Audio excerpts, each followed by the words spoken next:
Welcome back. Mr. Kheruka is joining us now, Borosil Renewables, to discuss the PLI move for solar panels.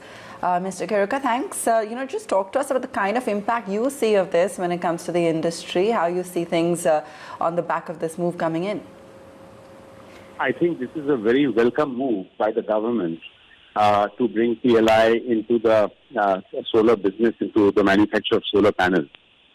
India must have Atmanirbharta so far as the production, so far as the means of production of solar power is concerned. And the fact is that the Chinese have been subsidizing their industry for nearly a decade now. And whereas we can always do the best that we can, we are not subsidized.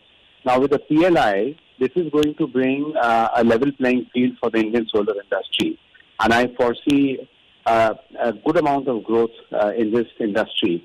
And of course, I must say that so far, the details of the scheme are not known. So this will take some time in getting formulated.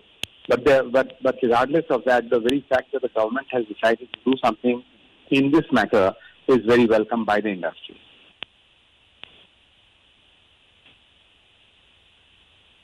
Okay, you've recently announced a 500 crore investment as well to double solar glass capacity. Is there a way to quantify the benefits of this PLI scheme when it comes to, of course, you've talked about how it's a good move for the industry, but when it comes to business, and your business specifically as well? You see, the details of the scheme are very hazy as far as I'm concerned. I'm told that the scheme is going to be built around the domestic content in a solar panel. And the greater the domestic content, the larger chunk of the scheme will apply. This is what I've heard so far. But in the absence of anything more specific, it is difficult for me to make any comment.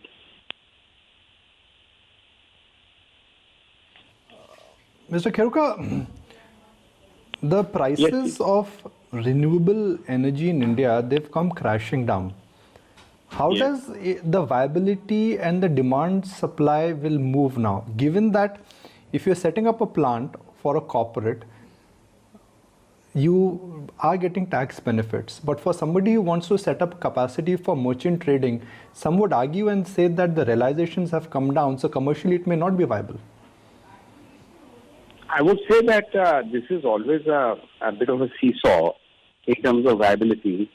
At the moment, what is happening is that the government has on its annual a number of schemes which have been issued already, which are the Kusum scheme and the CPSU scheme.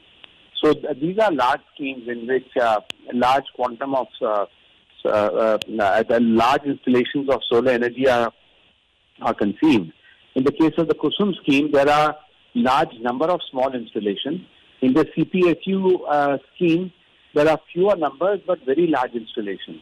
And the important factor in both these schemes is that the module must be made in India and the cells must be made in India. So with that, what happens is that the international price no longer matters, and the domestic production only can be eligible for supply under the scheme. And so this has been providing a good incentive to the domestic industry. But in time, as they're saying that beginning from April next year, the ministry has announced that they will be coming in with a certain amount of import duty, which is very welcome.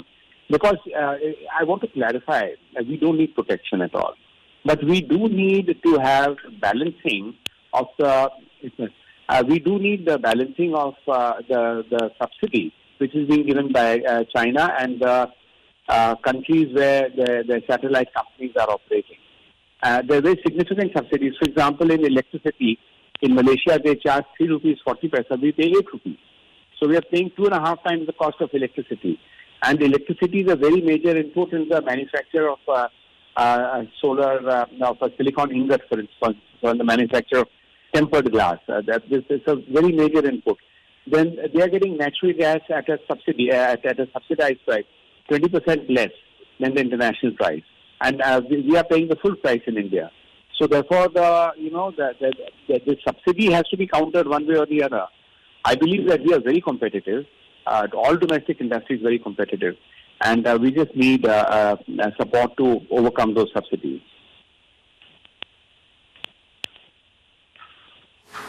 Okay, Mr. Kheruka, great to have you on the show. Thank you, as always, for taking the time out and speaking with us.